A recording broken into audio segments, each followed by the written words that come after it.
Welcome and thank you for joining. My name is Dr. Malika Grayson-Duncan, and I am the founder of CF360, where we empower and enable professionals to take their career to the next level through career coaching and consulting using a six-pillar approach. And today it's all about leading beyond expertise. And how do you lead a team or an organization when you aren't the expert, and then how do you make that team high performing? So let's talk about it.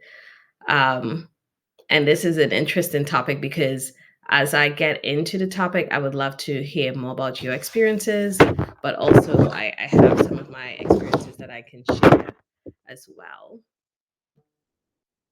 And I see that everyone has been doing that poll. So thank you for doing that. And the question to you is, have you ever led that a team where you weren't the expert, right? And I will share more about my journey, as I said, as you answer this question. And when you led that team, what were you feeling? What was the first word that kind of came to mind that described that for you, right? For me, of course, it was very, very daunting. Um, and I was completely shook at first and very intimidated. But what about you? What were you feeling? So as you interact in the chat, I'm just going to make sure we continue on. So thank you for participating in that. And before we dive deeper, let me tell you a little bit about me and about my career journey. And as I said, I've had a few examples of leading without being the expert, uh, but you have your leadership with their expectations of you delivering successful solutions, right? And I'll share some of those. Uh, if you've ever heard a leader say, I know enough to be dangerous, and that's essentially what we want to get to, right? Because you want to make sure that you have a broad understanding of what a technical team is doing, but you are not the technical expert. And I'll continue to share that and just implement that as we go along. You don't Your role is not to be the expert, your role is to be the expert leader. And that's a difference. So my background, I am from Trinidad, if you can't hear, I'm a Trini girl. I grew up in Trinidad and then I came here to pursue my physics degree. I actually was born in Brooklyn, so I did spend some time here. But my mom was like, "The summers are too hot. We're going back to Trinidad," which is funny since it's sunny all year round. Uh, did my BS in physics from Adelphi University, and then went to Cornell to get my master's and PhD in mechanical engineering with a focus in wind energy. And it's funny because at Cornell, that was really one of my first experiences of leading a team of SMEs because I was leading undergrads who had that deep knowledge in mechanical engineering, but my background was in physics. And so for me, that was really a struggle of how do I navigate? How do I tell them what I need from them as mechanical engineers when I myself am trying to figure it out? And of course, over time, I have learned how to navigate that. So once I was done with school, I went into a rotational program that was my year one through year three. And as you can see, various experiences from software development, thermodynamics, really using some of my PhD experience. And then I pivoted to do technology strategy in my second year, R&D portfolio management. And I would say still an individual contributor, but an individual contributor who is being thrown into different types of topics and trying to solve complex problems. So once I was done there, I went to application portfolio management. And I would say this is where I really started to understand what it means to not just lead beyond your expertise, but influence beyond your expertise. Because I didn't have a team yet, but I had to influence stakeholders and others around me to help me get to my solution. Did that for a couple of years. Then I went to IT program manager. And that is when I had to really lead a team. And you see IT here. This is the first time we're talking about IT from, since I started a career, and it's not in my background. So that is what I mean, where I really had to pivot. And I have a couple stories for this one there. I did that for a couple of years, and then I went into systems engineering management. And as a systems engineering manager, you are responsible for a group of RF engineers, so radar experts, software developers, computer engineers, electrical engineers, systems engineers. And when I talk about diversity in terms of talent, that is what I mean. And that was really where I had to lean into that type of leadership. And then becoming a program manager, and these are parallel because I've done both at the same time, of that same type of makeup of talented people. And now I am not a radar expert. And I've said that to my team. My background is very different, but I have to lead them to be successful. One, to make sure we continue to get funding for their project, and two, to make sure they continue to be successful in the company. So that's a bit about me, and just some pictures here that show a little bit of who I am in my personal life. I talked about Career Factory and 360 Consulting Company. I love to cook and I love to travel. So this is me making pasta in Italy. I love to mentor. I run a mentorship program. It's Feminist Empowered for women of color who are pursuing advanced degrees. So that runs every year, January to June. And I'm an author, so Hooded, A Black Girl's Guide to the PhD, as well as Visualize Your Professional Future through Career Factory. And this is where you are able to use this to really navigate through a career. And then lessons learned. So just some lessons from amazing women in STEM through the years. All right. So now that you've learned about me and where some of these stories may be coming from, let's talk about what does it take. And once we have crossed the hurdle of leading beyond the expertise, how do we drive high performance and redefine that? How do we drive that high performance, right? And we do that across, I won't call them pillars, but really five different focus areas that I'm going to talk about today. Uh, and I'm just going to talk about five. Now, you probably have some more, and I want us to, again, drop in the chat. I can't see you right now, but make sure you drop in the chat, and then I'll probably be unconventional and stop my screen so that we can chat some more. So what does it take, right? How do we get there? When we talk about redefining leadership as that first focus area, it's about not knowing it all. And that is hard for me to really grasp. And I'll talk more about that in the next slide, but it's not it's not about knowing it all. It's about really guiding it all, right? Stepping into that role where you know that you're supposed to provide clarity and direction and focusing on being a facilitator. So, how do you redefine your approach to leadership? And then trust and empowerment, uh, empowering your team, empowering through ownership, empowering through delegation, recognizing the contributions, but having an open dialogue where they can have a safe space to trust, setting a vision. And if we don't know where we're going, it's going to be hard. It's going to be hard to navigate. And this is where it's really important. And you'll see how we split these five, from leading beyond the expertise to now how do we use some of them to drive that high performance.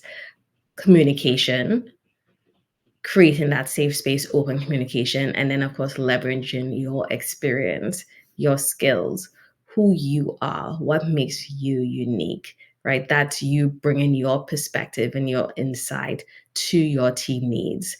So we'll talk about all of these, and really try to bridge that gap as we move forward. Leading beyond expertise. What does that really mean? It starts with a mindset shift. It starts with us knowing that we don't need to know everything. And this is very hard for me because when I first started to lead, it was in my nature to want to know everything. And I think many of us are similar. Have you ever been in a place, and this is where I'm probably going to come off because I want to hear from you, of feeling as if you want to actually know everything and be in the room. So tell me more about that. And I know you're seeing a blank screen because I purposely want to hear from you and read in the chat, right? How many times have we been a part of something and we're like, yes, I need to be the expert or I need to know everything. And so the first thing you do is you try to see how much you can learn about a topic, about a solution, because you feel like you have to be as prepared as you can for that. So drop in the chat. I just want to see how everybody is feeling about that um, topic. But it's hard to do and it's not realistic, right? And that is where we have to, yep, definitely. I feel that not only because of my, mm-hmm, exactly. You feel as if you have to know everything because everybody's looking at you and wondering, okay, let me see what they're bringing to the table. And we've heard some of these, I would say, negative approaches to us, diversity hire, things like that. And so you have that feeling of an imposter where you feel as if you have to know everything. And that is not realistic, especially as a leader of subject matter experts. They are deep technical knowledge, right? And for you, you really have to, as I said, know a little bit of everything to be dangerous and understand that broad aspect and really focus on what is the work that they're doing to help you as a leader be successful in making this team successful. Um, so let me go back and share my screen so that we could actually you're already there. So that's where it is about. So thank you for sharing that thought there. I'm gonna have a little reaction to it too if I can. Okay. All right. So back to leadership redefined, right? And changing our mindset from I need to know everything because I want to be prepared, which we know is not realistic, to still needing that broad understanding. But you're not supposed to be the tech expert, you're supposed to be the leader. So I am the facilitator, I am the strategist, I am the advocate. It's about direction, not technical detail for you. And how do we begin that mindset shift? So let's talk about that, right? And how would we do that? First, we need to lead with questions and not answers. Now, I shared a little bit about my journey, and one of the things I shared was that app portfolio management. When I first started that, I was feeling like an imposter. I wanted to know it all so that I can influence the stakeholders, so that I can get them to do what I wanted. But that was not my role. My role was really to understand what issues they were having, right? Understand why the past solutions didn't work in the first place, lead with questions, not try to find the answers when I'm not even an IT expert, but listen to their answers so that I can pull it together and focus on the why and the what. Because we don't want to feel that pressure. So instead of feeling that pressure, we start asking those questions. Well, what do you think the best approach? What were the risks that you had before? Why didn't it work? Or why don't you think it works? So this shifts the ownership to them and helps them see that you value their insight, even if you're coming in with fresh eyes. And then that focusing on the why and the what, not the how, as I moved forward with continuing to lead these teams where my background was very different than a team. I really leaned into focusing on the why and the what, and those are the two.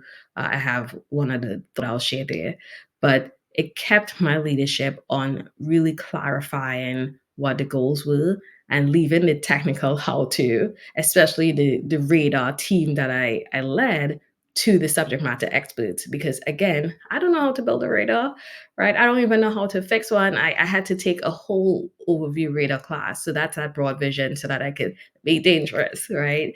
But they, how I left it up to them and I helped them align the priorities of the team without getting lost in the lead, without me getting lost in the weeds so that I could focus, right? And take the time to learn more about the team skills and how it complemented each other. Be the complexity translator. And this one is interesting because this goes back to how do you digest that technical information from your team and then try to reframe it in terms of business outcomes. And I would say this takes practice because your leaders, they don't want to hear about the technical details. Now, you have some leaders who really appreciate it, but I would say most leaders, at the end of the day, they just need to make business decisions. So, how do you translate that complexity to help that leader make a business decision, help that leader in terms of business outcomes, the strategy, what is the team doing for customer value? And this ensures that the stakeholders, the executives, everybody involved who are making decisions, especially understand the impact, right? Without needing to know all the details. Build the bridges, not the barriers. So I think there's a second poll that should have popped up. And I want to know, are you an introvert or are you an extrovert or are you in the middle? Because you really, when you're leading a team, it doesn't matter if it's a team of experts, it doesn't matter who the team is. You, as a leader, you know, you have to position yourself as a connector, right? You are the spokesperson, you're the liaison, you are linking the resources and the information and the experts to the resources, the experts to other teams, the experts to the decision makers by facilitating that collaboration. You're amplifying their effectiveness and the work that they're doing without needing to be the technical lead. And that's where that broad understanding comes in. So I know I myself, I feel like I'm in between, and maybe a few of you definitely chose that. And so it makes it hard sometimes to have to step into that light to build the bridges and not have barriers for your team, right? You are the access point. Empowering decision making at the right level. We'll talk about this more, especially when it comes to trust and empowerment, and how do we make sure that we are empowering decision making at the right level, right? Are we holding all the decisions? And again, this goes back to us not being that, not having to dive into that technical detail and feeling like we have to be a part of every single decision, but really making sure that your team is equipped enough and you trust your team so that you can delegate that technical authority and you have made that decision and you can take their decision and carry it forward. And then finally, modeling confidence. So this one is interesting because it's okay to say, I don't know, but I'll make sure we get clarity. Because, of course, we've always said, okay, I want to hear solutions, not problems. So, how do you give a solution when you don't even have a solution, you don't have the answer, but still make sure that you are, one, being confident, but being honest, right? Because you are showing that you're kind of in that leadership process, guiding that process of I'm going to figure out what this means without portraying that you're the smartest person in the room, right? Or putting on the shell when you feel as if I am not. So there's a way to model the confidence without pretending. And that's what we need to do. So these are some tips to really reinforce how we reframe, how we redefine and begin our mindset shift. So I want you to drop in the chat for me, what is one action, and you can just pull one from these, you think you can take in your current role, right? Do you think you can lead with questions more versus answers? Start focusing more on the why and the what versus the how to. Be that complexity translator, build more bridges, and really step into that light. Think about how you can empower decision making and who you could empower it to, right? Who you can empower on your team. And when it comes to modeling confidence, don't feel as if you have to pretend to be the expert, but trust that, look, I don't know the right answer, but let me get back to my team and then I'll circle back. And continue to have those conversations in that chat. All right. So once we reframe our thoughts, right, and our approach around how we should lead experts, it's time to build their trust. and empower them to be their own leaders. So imagine you have just become a new leader of a team comprised of different expertise and experience levels. Some team members are senior technical specialists with years of deep knowledge, while others are newer and still building their confidence. So let me tell you about my fail and my realization. And this one is, you know, I still go back to it. So when I became the IT program manager that I talked about of a portfolio of projects, and this is where I had, I would say, my first team reporting to me. This is some of the roles before where I was just influencing people but didn't have a team.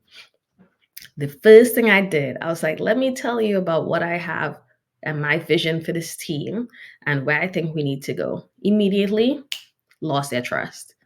Immediately I took away the empowerment because they're probably like, who's this? And why is she coming and telling me what she could do for me and her vision for this team without even asking those questions, right? So already I wasn't leading with the questions, I was leading with the answers and the solutions. So that was a really quick fail. So when we talk fail fast, but fail forward, and a quick realization that I had to come together with. And I took that experience. And once I took that experience, I said, well, how do I move forward? How do I make sure now that when I lead, I'm leading the right way? Right. So let's talk about some of the ways that we can do that.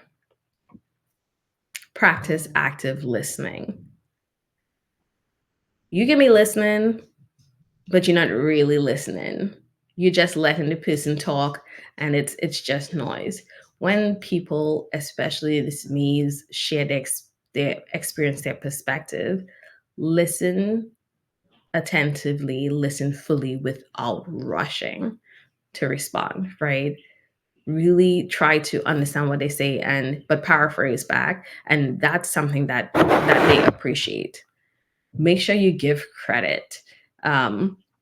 So one thing that I did when I eventually pivoted my approach is I made sure I acknowledged, not just acknowledging that I was an expert, but acknowledging the work that they had done before I had gotten there, right? So giving them credit and then continuing to give them credit when I have the opportunity and lifting up the team. So in meetings or reports and any updates, that public recognition, because that is building their trust and reinforces the fact that their expertise is valued.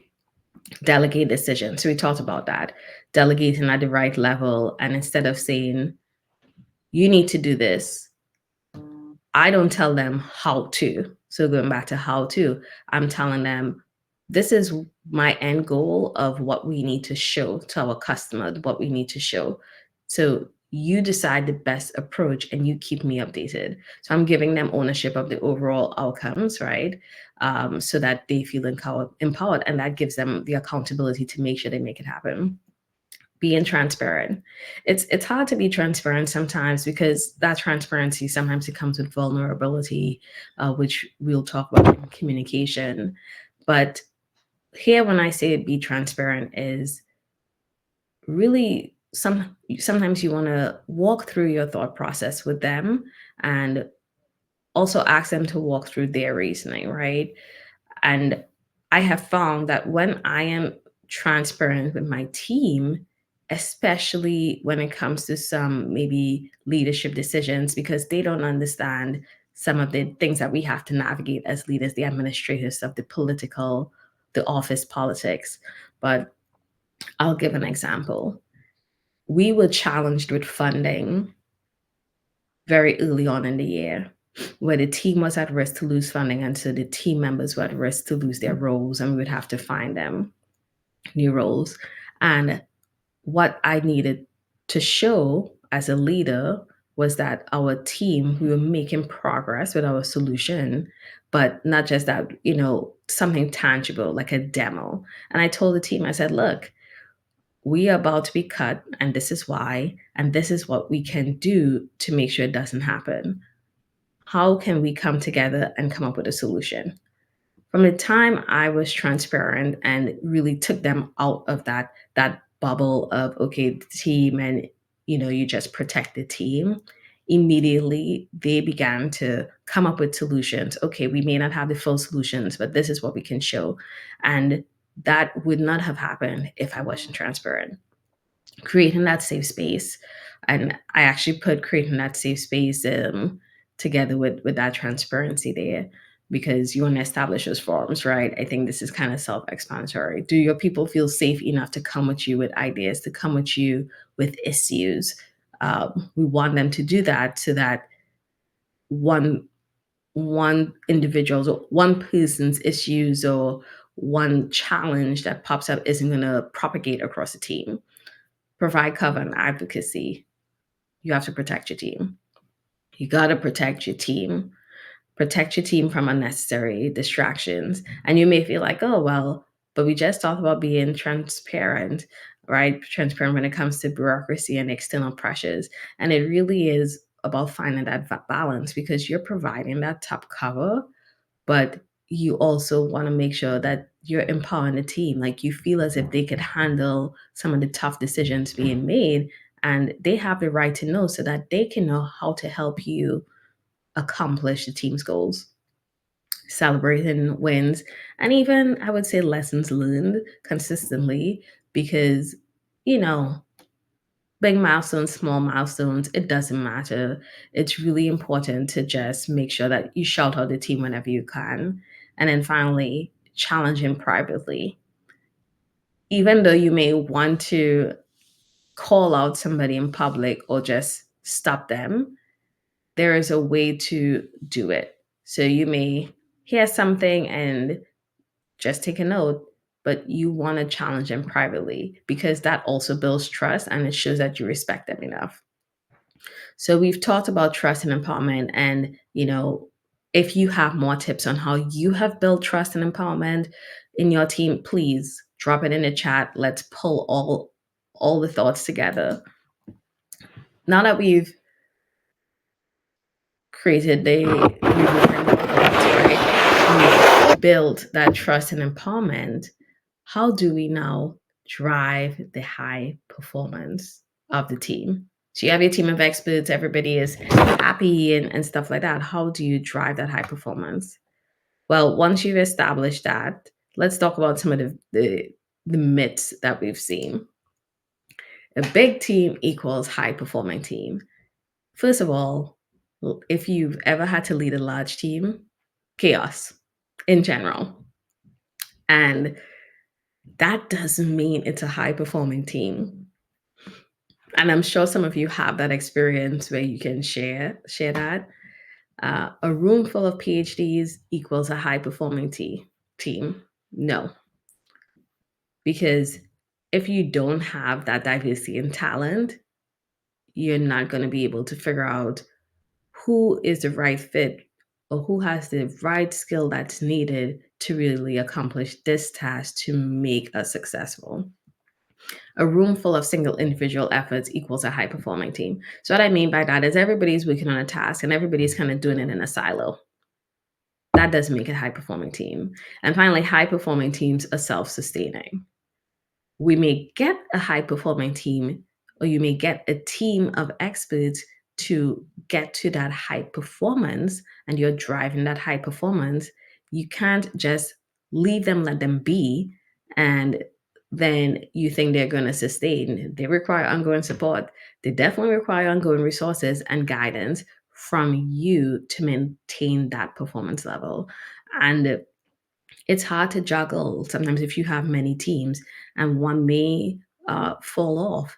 And we've had those experiences, but it's really important that we try to give each team, especially once we've gotten them to that cadence and efficiency, the attention that they need.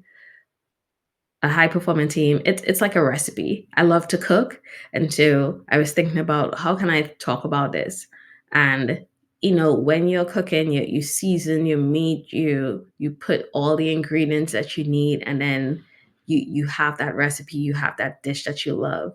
So I think of a high performing team requires the right recipe, the right skills, the talent. It's a combination, right? You're not just throwing everybody together. It's how does everything blend? How does everything work together? The way the team works, and then of course driving that purpose. Now, I don't know how many of you um, have read David Lucas's book about leading teams, right? And it talks about high performing teams. And one of the pictures in his book that I wanted to pull up was he did some research with some other writers and researchers, and he pulled it together in basically this review.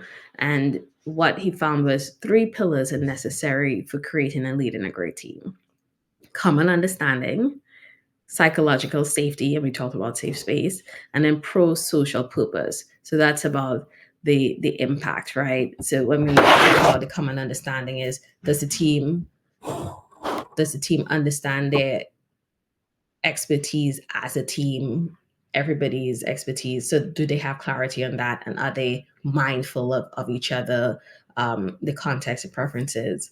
Psychological safety, of course, building that safe space for people to express themselves, take risks, disagree respectfully, build that trust. And then that pro social purpose, so that meaning and impact. Basically, that's the motivation that the team needs by showing them how their contribution is meaningful, the impact that they have towards that we can impact in others. I recommend that book. I think you'll enjoy it, and it really has some great tips. So we've busted the myths, right? Now that we've busted the myths, it's about setting a clear vision. So, what is that common understanding? Kind of pulling back from that image that we saw. What are the project objectives so that we're all on the same page? What are the clear priorities? You want to make sure you set that vision and align the team so that they are connected to the business value. I know that as an individual contributor, it does help me to understand what is my portion, especially in a big company. How am I impacting business value? How can I lead from where I am and provide value? And how does my technical expertise fall into the solutions that we're creating? And that is what I mean by that here. So while your team is driving that technical expertise, you're ensuring that you have that alignment with visions, priorities, and impact, and preventing the brilliant work, right, from becoming misaligned work. You can do that by building a vision framework. And when you build that vision framework, like what is your team's vision statement? I want to ask you to write right now a team vision statement. You can if you want and share, that could be personal to you and your team. But imagine that you run into the CEO or VP or your department head and they ask you, well, tell me about your team. You can tell them your team vision statement, right? Focus on the big picture. What is your team vision? Based on the vision, what are the priorities of your team? Based on the priorities, how do you execute?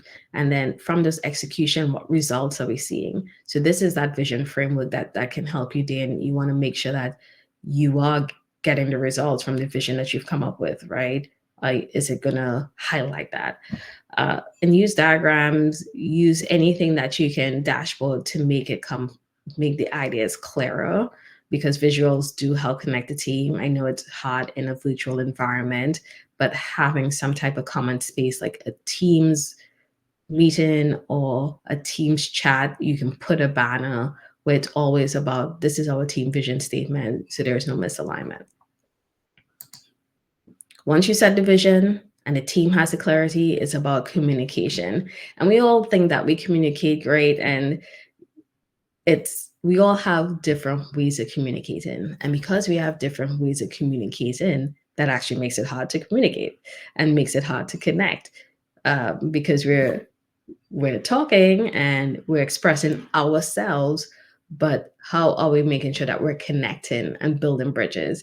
And communication is not just about general communication. How is the team communicating internally, and how are you externally communicating for the team, right?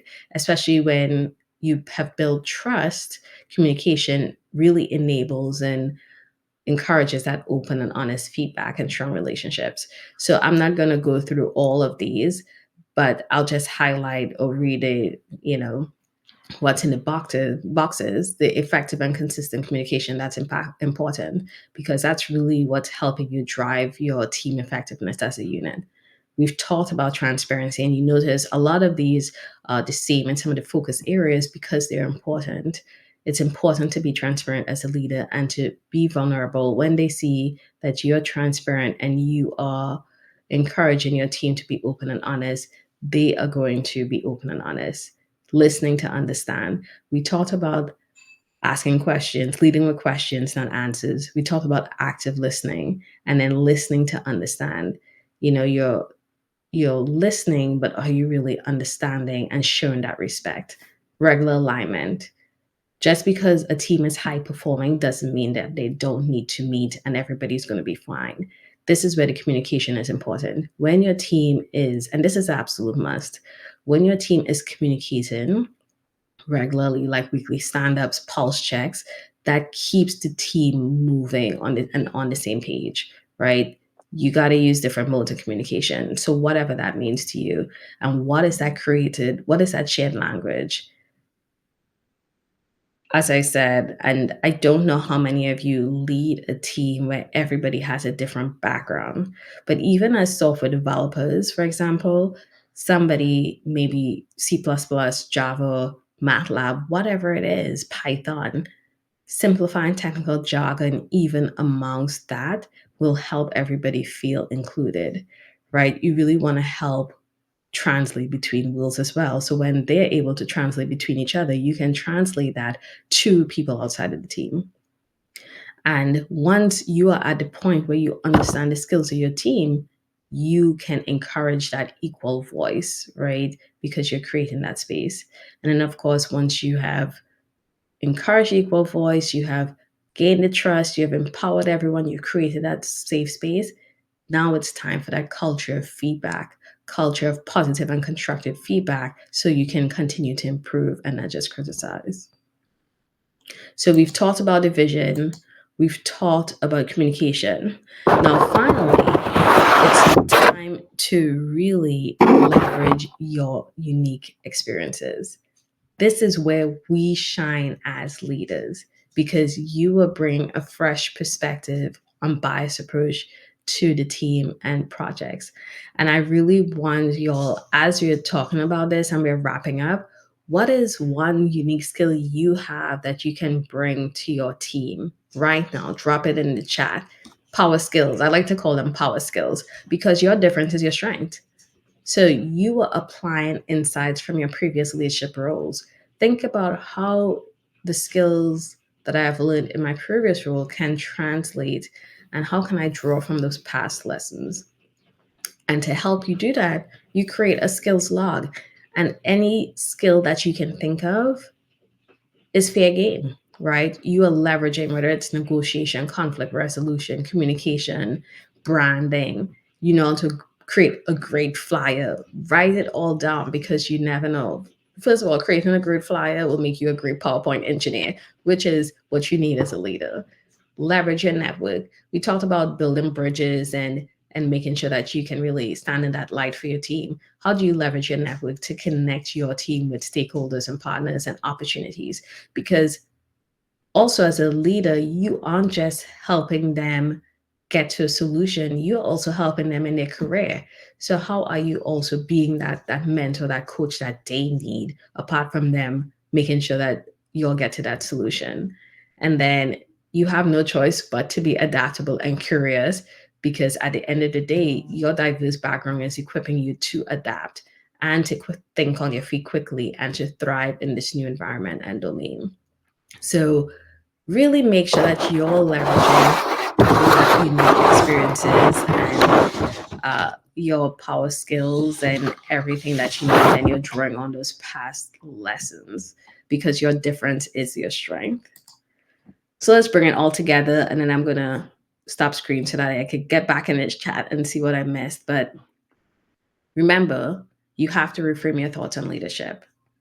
Once you reframe your thoughts on leadership and you really focus on how do I gain the team's gain the team's trust, I am now able to lead beyond expertise, right? Not be the technical expert in that subject matter, but to be the expert in terms of the leader for the team, creating a team vision, leaning on effective communication. Your difference is your strength, because these three together now can help you drive high performance for that team of experts. Your role is to be a facilitator, a leader. Your role is not to be the SME. So embrace your role. Please keep in touch if you have questions. This was really great to hear, and thank you for participating in the chat. I know I asked you to participate in the chat a lot, and I want to make sure that I jump in so I can see what everybody was talking about. Let me actually end the show now so that I can come back in. And I will pause for any questions. Yes. So leading with questions has made a ton of difference for me. And it's hard because I want to even ask questions when I am um leading, right? I want to jump in, and to you have to try to not even cut people off. Just listen. Active listening, and not even think about your answer while they're talking. Just listen, have a blank slate and make notes, and you can draw what they're saying in your mind. Focus on the why and the what. Yep, the why and the what is very important, because you can lead experts, but how do you drive that high performance? So you really have to think about those two in line. Just because you have a team of SMEs and you all are doing great and everybody is high performing individuals doesn't make them a high performing team. So you have to bring them from that individual level to that team level. All right. So I think we are time, and I want to make sure that we all have enough time to get to the next session. If there are no questions, let me jump down to see what's your method for not only being engagement, but also remembering key information. I actually take a lot of notes, and I have a lot of these notebooks with a lot of notes, and I use Post-its. And what I do is I try to have the team tell me in a story, right? I really need to understand the application so that I can bring it back to a real life situation. So that's how I make sure I do that. And I just want them to tell me more about, what excites you about this topic. And once I do that, they're really excited to tell me that. And then they, in turn, give me that real life application. And then I take a ton of notes, Post-its, and I try to meet with the team one on one. So I start there. I meet with everybody one on one, and then I meet with the team as a unit so that they all feel valued individually, but then they feel valued as a team. All right. Well, thank you so much, and enjoy the rest of the conference. Please attend the other sessions and get all the information you need. Again, if you want to connect with me, I will drop my information in the chat. And you can also find me on LinkedIn. All right. Bye.